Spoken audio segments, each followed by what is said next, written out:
Bonjour, bon réveil, bon dimanche, bienvenue sur I24 pour votre journal du matin. On est ensemble pour 2 heures de direct. On jette tout de suite un coup d'œil au sommaire de votre édition.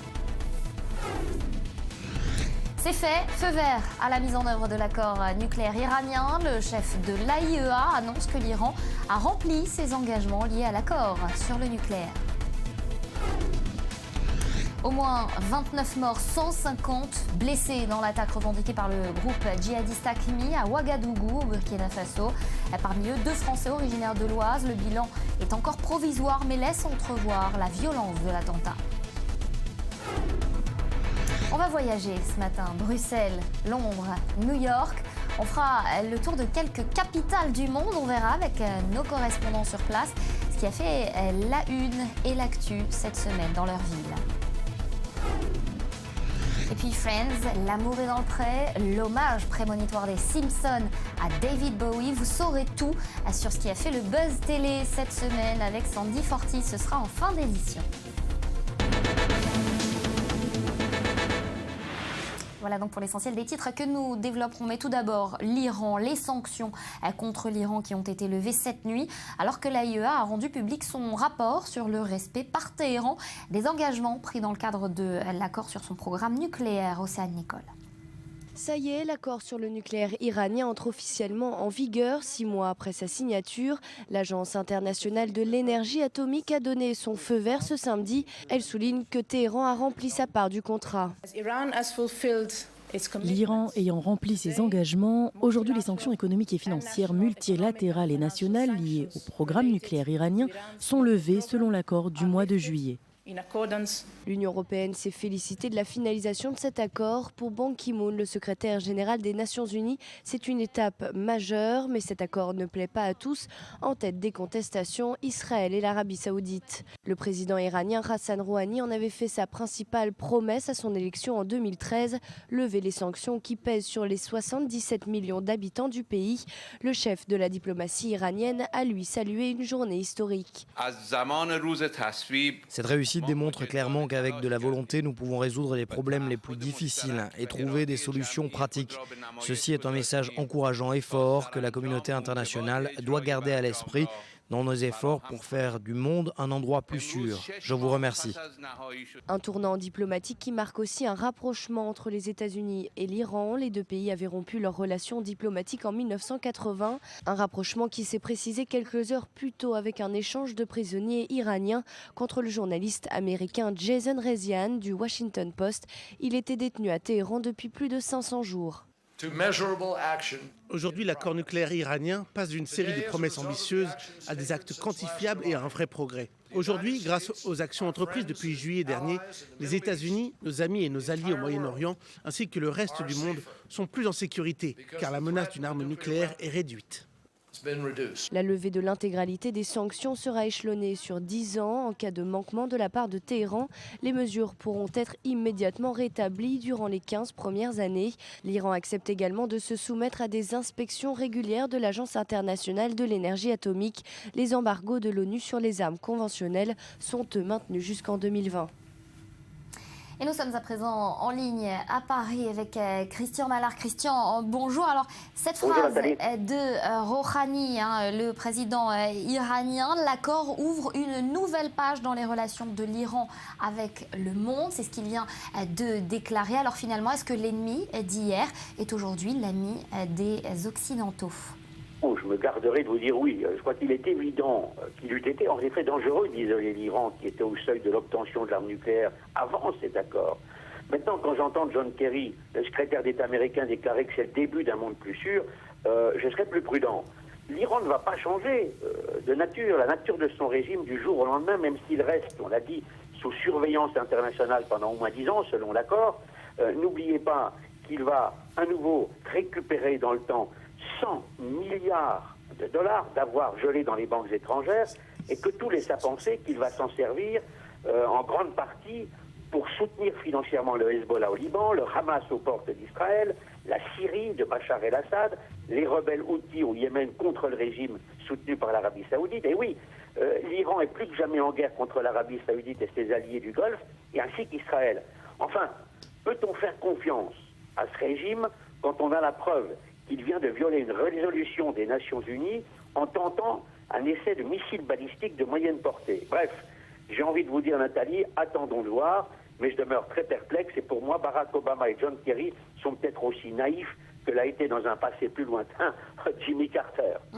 Merci beaucoup Christian pour cette analyse. Jacques Neria, bonjour, spécialiste et ancien officier des services de renseignement israéliens. Alors pour vous justement, est-ce qu'on est dans un jeu de dupes ici ?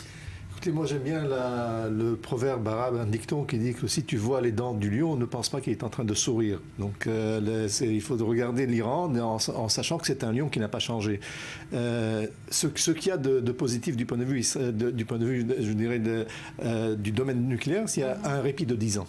Nous avons un répit de 10 ans où il faut se préparer. Il faut se préparer à cette période de l'après 10 ans, voire parce que les capacités nucléaires de l'Iran n'ont pas été diminuées du point de vue intellectuel. Donc les savants, les nucléaires, les scientifiques sont là-bas sur place.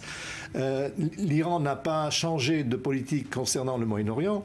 L'Iran voit, je dirais, l'hégémonie chiite face aux sunnites. La prochaine station, c'est l'Arabie Saoudite. Donc l'Arabie Saoudite et les pays du Golfe, c'est la confrontation qui est déjà sur place. Et naturellement, le futur ou l'avenir du régime syrien. Rien n'a changé. Ce qui a changé, c'est que l'Iran aujourd'hui se retrouve, je dirais, accepté dans les nations du monde, qui faisant partie des nations du monde, avec un capital énorme qui va être dégelé, c'est des centaines de milliards de dollars, et une première commande pour Airbus, c'est 116 avions. Donc on voit comment est-ce que les Européens vont pouvoir être attirés. Alors on va reparler du volet économique dans la deuxième partie de cette édition, mais ça fait aussi les affaires des Occidentaux sur le plan économique, bien sûr, puisqu'on sait que les entreprises se sont déjà réinstallées sur le territoire iranien. Pour Israël, revenons en disant c'est civis pacem parabellum. Donc s'il faut la paix, il faut tout simplement se préparer pour la guerre. Israël, justement, Mathias, on a vu Hassan Rouhani qui s'étonnait de ne pas avoir reçu les félicitations ni de l'Arabie Saoudite ni d'Israël pour cette levée des sanctions qui a été donc décidée cette nuit. Comment réagit Benjamin Netanyahou ? Écoutez, si sur toutes les photos qui ont été diffusées, on pouvait voir John Kerry et Mohamed Jawad Zarif en train de, en tout cas en arrière-plan, de ketchup et des frites, c'est plutôt soupe à la grimace du côté israélien, un plat qui ne passe pas, surtout dans la gorge de Benjamin Netanyahou. Le bureau du Premier ministre qui a demandé à tous ses ministres de ne pas se prononcer. D'ailleurs, lui a sorti un communiqué. Israël continuera je vais retrouver ma citation, continuera de surveiller la mise en œuvre de l'accord sur le nucléaire et informera de toute violation de son application, même après la signature de l'accord nucléaire. L'Iran n'a pas abandonné son ambition d'acquérir des armes nucléaires, continue de travailler à déstabiliser le Moyen-Orient et répandre la terreur dans le monde entier en violation de ses obligations internationales. Voilà pour le communiqué. Gilad Erdan n'a pas été forcément très sage parce que juste quelques minutes avant que le Premier ministre demande à ses ministres de ne pas se prononcer sur la question, lui avait quelque chose à dire puisque c'est le ministre des Affaires stratégiques en plus d'être le ministre de la Sécurité intérieure, et voilà ce que déclare Gilad Erdan. La levée des sanctions rend le monde plus dangereux. Voilà pour cette déclaration dernière en date, celle de l'ambassadeur israélien aux Nations Unies, Danny Danon, qui a déclaré que la levée des sanctions devrait permettre à l'Iran de continuer à financer le terrorisme. Israël continuera de surveiller de près les agissements de l'Iran. Pour être tout à fait complet, le Hamas, c'est assez paradoxal. Le Hamas, normalement, qui a porté allégeance à l'Iran. L'Iran a demandé au Hamas de se déclarer officiellement totalement pro-iranien, sous foi de quoi le Hamas se verrait recevoir des millions de dollars de liquidités de la part de l'Iran. Le Hamas a refusé pour l'instant. C'est en tout cas Khaled Meshal qui l'a déclaré. Pour l'instant, je ne veux pas, dit-il, mettre à dos non plus mes amis saoudiens. Et voilà, à décrypter dans une autre interview. Une réaction également à cette annonce qui est intervenue finalement quelques heures après l'annonce de la levée des sanctions internationales. L'Iran qui libère 4 Américains et de leur côté, les États-Unis qui vont libérer 7 Iraniens. Ça faisait partie du deal ? Et ça fait partie du deal. On est en plein réchauffement des relations, enfin un réchauffement du côté surtout des États-Unis et la Maison-Blanche qui, pour John Kerry, il faut remercier son ami iranien. Cela dit, du côté des Iraniens, surtout du pouvoir, le grand Satan, c'est toujours les États-Unis et pas l'Arabie Saoudite. Merci beaucoup, Mathias, pour ces explications.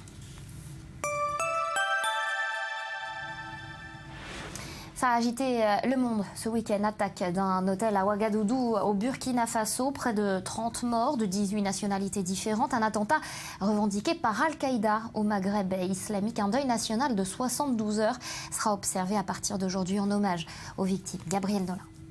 19h45 ce vendredi, l'assaut djihadiste débute.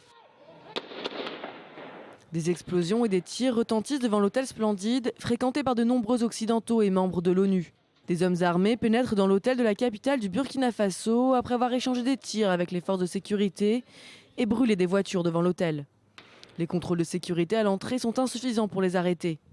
Le commando djihadiste exécute des personnes à l'intérieur et prend également des otages. Un café à proximité, le Cappuccino, lui aussi à forte clientèle occidentale, est également pris pour cible. Des témoins parlent de plusieurs morts. On a entendu le coup de feu dans la salle. Ils ont commencé à tirer, tout le monde s'est couché à terre.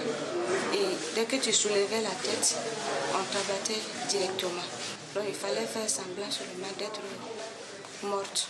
Et on venait même à nous toucher par les pieds pour voir si quelqu'un est vivant ou pas. Et quand ils sont sortis, ils ont mis le feu au Cappuccino. Et le feu, la fumée a commencé à m'étouffer d'autres personnes et les survivants, et chacun a commencé à se diriger vers la porte. À 2h du matin, les forces burkinabées, appuyées de militaires français, lancent l'assaut dans l'hôtel. Des drones américains assistent les forces armées pour leur fournir des informations.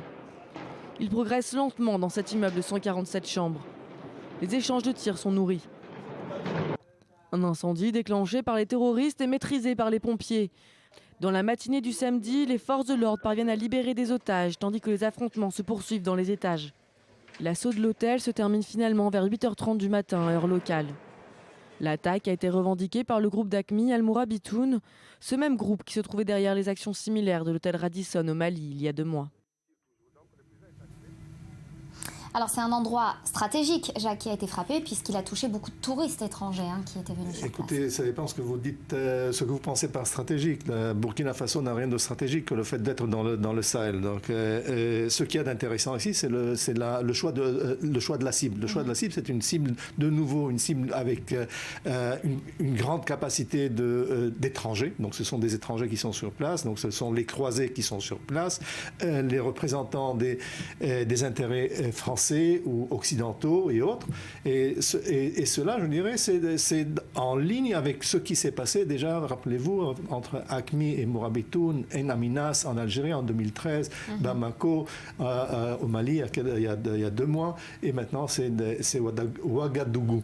Donc je dirais c'est plus ou moins l'élargissement de l'Aqmi dans la sphère du Sahel, naturellement, face à Boko Haram, c'est Daesh et d'autres. Alors justement, beaucoup de partis en présence. On va essayer de faire le point sur tout ça. On va parler du groupe Al-Mourabitoun. C'est un groupe affilié à Al-Qaïda au Maghreb islamique. Il a revendiqué donc l'attaque. Alors qui sont-ils? Quels sont leurs objectifs? Quelle importance ont-ils dans la région?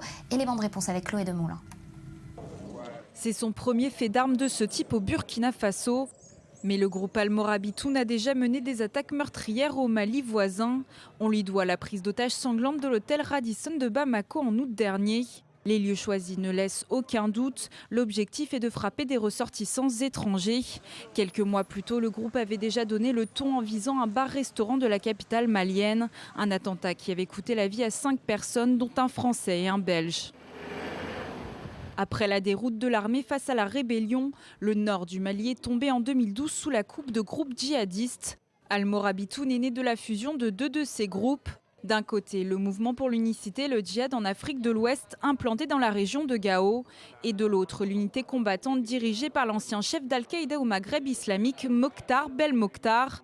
Donné plusieurs fois pour mort sans que cela puisse être confirmé, cet Algérien rêve d'une grande coalition djihadiste du Niger à la Libye en passant par le Tchad. Signe distinctif, il a fermement démenti l'allégeance d'Al-Mourabitoun à l'organisation État islamique et réaffirmé plusieurs fois sa loyauté à Al-Qaïda. En janvier 2013, à l'initiative de la France, une coalition internationale a lancé une intervention terrestre pour faire reculer les djihadistes. Mais l'opération est loin d'être terminée. Des zones entières du Mali échappent encore aux autorités. Et on reçoit sur ce plateau Batel Ohayon, bonjour. Merci d'avoir accepté notre invitation ce matin. Vous êtes spécialiste des mouvements djihadistes africains. Alors il y a une question qu'on se pose aujourd'hui. Est-ce qu'il y a des mouvements qui sont en concurrence? Est-ce que Al-Qaïda est en concurrence aujourd'hui avec Daesh? Al-Qaïda qui a été un peu relégué au second plan des organisations terroristes, si j'ose parler ainsi, en 2015. Je pense que oui, si on regarde un peu plus globalement qu'il y a une compétition entre Daesh et Al-Qaïda pour l'attention, mais pas tellement en Afrique. Présentement, on sait que Al-Qaïda est très très fort dans la région du Sahel et du Sahara. Donc, on a AQMI. Et je pense qu'on voit une différence peut-être dans comment ils font leur opération. Donc, pour plus d'attention médiatique, ça c'est vrai. Mais je pense que maintenant, on sait que c'est Al-Qaïda qui a vraiment beaucoup plus la force dans le Sahel et le Sahara. On sait qu'on a Daesh seulement en Libye et maintenant on a Boko Haram qui sont affiliés avec Daesh. Donc ça fonctionne par aire d'influence. Jacques, est-ce que les modus operandi sont différents?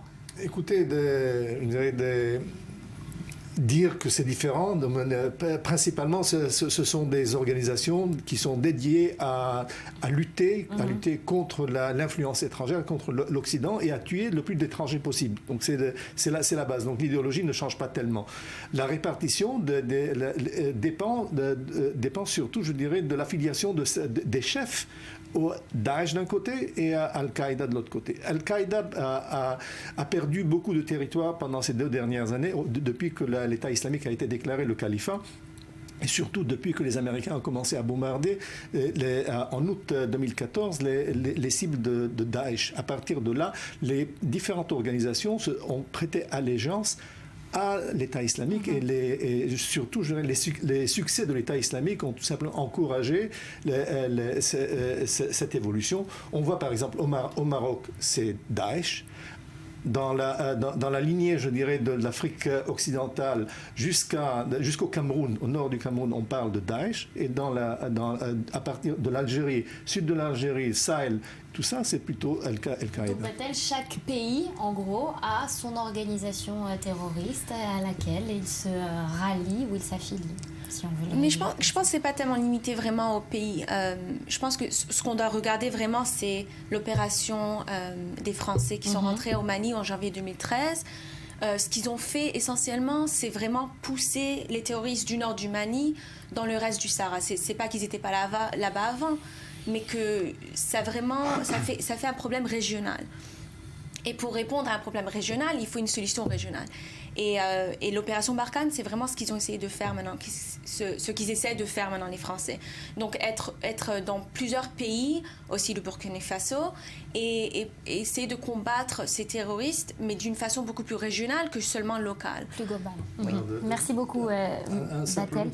Il faut remercier les Américains pour la création de Daesh, et il faut remercier les Français pour avoir tué Kadhafi, en fait, et créé cette espèce de tohu-bohu en Afrique du Nord et dans le Sahel. Voilà, remerciement amer lancé. Jacques, merci beaucoup d'avoir été avec nous. On va tout de suite passer à l'essentiel de l'actualité internationale, en bref et en images.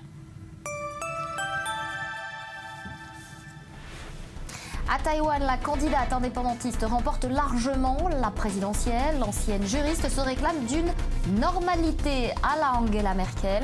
Elle personnifie aujourd'hui l'espoir de changement dans le pays. Le pape François chez les frères aînés à la synagogue de Rome. Aujourd'hui, 6 ans, jour pour jour, après Benoît XVI, le pape François visitera la synagogue de Rome. Il sera accueilli par l'actuel grand rabbin Riccardo Di Signi, auquel il avait réservé en mars 2013 l'un des premiers messages de son pontificat. Et puis le professeur qui accompagnait les lycéens au moment de la coulée de neige qui a fait 3 morts mercredi a été mis en examen hier soir. Les skieurs qui auraient déclenché l'avalanche, l'exploitant de la station ou le maire de la commune pourraient aussi devoir s'expliquer devant la justice. La molécule testée dans le cadre d'un essai clinique a conduit à la mort cérébrale d'un des patients à Rennes. 4 autres sont hospitalisés dans un état stationnaire. Les conséquences pourraient être irréversibles. La ministre française de la Santé a précisé que 90 personnes se sont vues administrer à des doses variables la molécule testée à Rennes. Océane Nicole. L'enquête est en cours après un test thérapeutique qui a mal tourné à Rennes. 4 personnes sont toujours hospitalisées dans un état neurologique préoccupant. Un patient est lui en état de mort cérébrale. Ce samedi, plusieurs perquisitions ont eu lieu dans les locaux du centre médical de Biotrial. 3 enquêtes sont en cours, des enquêtes menées par la police judiciaire, par l'inspection générale des affaires sociales et par l'Agence nationale de sécurité du médicament. Le but, déterminer si cet accident est lié à une erreur de procédure ou à la molécule qui a été testée. Les conditions dans lesquelles ce protocole a été validé, c'est un premier point. Un deuxième point, c'est de savoir si le protocole a été respecté en tant que tel, si les procédures applicables et les normes internationales de sécurité ont été respectées. Les patients hospitalisés sont âgés de 28 à 49 ans. Ils faisaient partie d'un groupe de 90 volontaires. Tous ont testé cette molécule, mais à des doses différentes. Chaque année, des milliers de volontaires participent à ce genre d'essais cliniques, la plupart du temps pour des raisons financières. Mais après cet accident, certains se disent refroidis. Ça fait un peu peur. Après, est-ce qu'il faut remettre en cause toute l'évolution, toute la recherche clinique? Je ne pense pas, hein, parce qu'on en a besoin. Mais est-ce qu'il faut qu'il y ait des contrôles de sécurité qui soient faits, supplémentaires? Peut-être. Hein. La ministre de la Santé, Marisol Touraine, s'est dite déterminée à faire la lumière sur cet accident rarissime en France. Alors, 6 patients hospitalisés, 5, Virginie Belaïch, dans un état stable, c'est le dernier bilan. Oui, 5 dans un état stable et 1 dans un état de mort clinique. Ce qu'il faut savoir, c'est que les 6 personnes encore hospitalisées font partie d'un groupe de 90 personnes qui donc testaient ce médicament. Dépêchée sur place, on l'a vu, l'Agence nationale de sécurité du médicament a commencé son enquête et entamé vendredi une procédure d'inspection technique du laboratoire. La ministre de la Santé et des Affaires sociales, Marisol Touraine, a indiqué vendredi qu'elle a saisi l'IGAS, l'Inspection générale des affaires sociales. Et par ailleurs, une enquête a été confiée à la direction interrégionale de la police judiciaire de Rennes et à un service de gendarmerie spécialisé dans la santé. Une enquête a été ouverte pour blessure involontaire de plus de 3 mois. Alors c'est quand même fou, est-ce que vous pouvez nous parler de ce médicament? Alors pour l'instant, on n'a pas d'indication précise. Selon une source proche du dossier, le produit testé serait une molécule contenant du cannabinoïde. Ce qu'il faut savoir, c'est qu'un essai se déroule normalement en 3 phases. L'incident de Rennes intervient dans la phase 1, une phase très claire où on réalise sur des porteurs sains qui permet finalement de tester la tolérance et la toxicité du produit. Et de façon générale, il faut savoir qu'il faut entre 10 et 15 ans pour tester une molécule. Il y a entre 10 et 15 ans pour qu'on passe de la molécule à la commercialisation d'un médicament. Et sur 10 000 produits testés, seul un finira dans notre pharmacie et donc auprès des patients. Les testeurs, on l'a vu dans le sujet, sont plusieurs milliers chaque année. Ce sont tous des femmes ou des hommes entre 18 et 80 ans. Ils le font effectivement pour des raisons financières. On parle d'indemnisations qui vont de 100 à 4 500 €. Merci beaucoup, Virginie, pour ces explications. Dans des centaines de boîtes, des documents enfermés depuis 70 ans, à double tour. Depuis le 1er janvier, chacun peut aller consulter les archives judiciaires et policières du régime de Vichy. Elles sont donc désormais déclassifiées. Reportage aux Archives nationales. Gilles Morin est historien. Il se rend plusieurs fois par semaine aux Archives nationales à Pierrefitte, en banlieue parisienne. Aujourd'hui, il est venu consulter des documents du ministère de la Justice sur l'épuration à la Libération. Pour les obtenir, il devait jusqu'ici demander une dérogation. Il fallait faire des demandes écrites, l'administration devait me répondre, des démarches pas forcément utiles. Et pour finir, 2 ou 3 mois après, cela je les avais quasiment systématiquement, mais néanmoins j'avais donc attendu un délai qui coupe la notion de recherche, le travail en continuité. Depuis le 27 décembre dernier, le gouvernement a décidé l'ouverture quasi totale des archives du régime de Vichy, soit 700 mètres linéaires de dossiers. 700 mètres linéaires, ça représente grosso modo 700 fois 6 cartons quand on a affaire à des cartons standards comme ça de taille. Des dizaines de milliers de documents sont désormais consultables sans autorisation préalable. Or, la Seconde Guerre mondiale est l'un des sujets les plus demandés par les visiteurs des archives. La Seconde Guerre mondiale attire énormément de recherches tous azimuts. Aussi bien celui qui cherche à savoir pourquoi son grand-père a été requis pour le STO, pourquoi son père a fait de la résistance. Comme Jean Sibyl, Cet informaticien à la retraite passe des heures en salle de lecture à la redécouverte de son enfance pendant la guerre.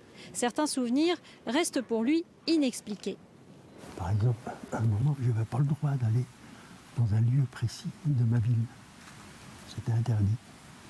Mes parents m'avaient interdit de faire ça. Et je ne sais toujours pas pourquoi. Donc, si je pouvais trouver au niveau des archives. Faut-il s'attendre donc à des révélations dans les prochains mois? Pas forcément. On aura sans doute des découvertes qui vont étonner, mais on n'aura plus une révélation du genre Mitterrand pendant la Seconde Guerre mondiale ou d'autres choses, puisque les hommes politiques actuels, aucun n'a participé à cette histoire. Donc on n'aura pas ce côté scandale, et tant mieux, on va pouvoir travailler sereinement. Les archives nationales sont ouvertes au grand public, quelle que soit la nationalité. Il suffit d'avoir 18 ans, une pièce d'identité et de s'inscrire gratuitement pour obtenir une carte de lecteur. Allez, on va se quitter pour un nouveau point sur l'actu. Dans quelques instants, on parlera de la loi Veil, promulguée il y a 41 ans, l'IVG, la loi pour l'interruption volontaire de grossesse était votée. A tout de suite.